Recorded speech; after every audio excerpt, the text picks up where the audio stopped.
course, through the GSP Plus,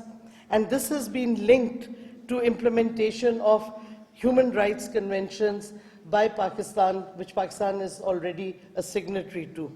The challenges confronting ordinary Pakistanis in terms of their basic human rights are being addressed through bringing Pakistan's laws in conformity with the commitments made in these international human rights conventions. To this end, we have passed landmark legislation, including the ICT Rights of Persons with Disability Act 2020, the Legal Aid and Justice Authority Act 2020, the Zainab Alert Response and Recovery Act 2020, the amendment that we have made in the schedule of the Employment of Children's Act 1991, which now bans child domestic labor in the Capital Federal Territory, the Protection of Journalists and Media Professionals Act 2021, and the recently passed, very revolutionary in my view, Protection Against Harassment of Women in the Workplace Amendment Act 2022.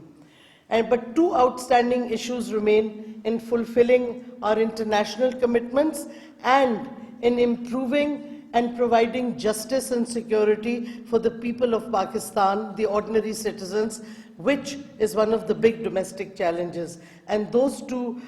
issues that remain unfulfilled, but we are in the process of fulfilling them, are of course our anti-torture bill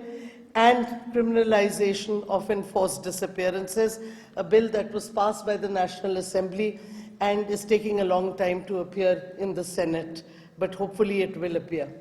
The pandemic again presents serious challenges to governments across the world, and we saw some devastating effects in our own neighborhood, especially in India, as well as in many developed states. Pakistan's approach to the pandemic was primarily guided by a human rights perspective, focusing on the well-being of its people. And it focused on the most vulnerable groups which faced compounded risks as a result of the pandemic. We addressed domestic violence by running nationwide campaigns and embedding special codes in our helpline so that victims could report in the presence of perpetrators because of the smart lockdowns when the harasser and the harassed were stuck in the same household or wherever.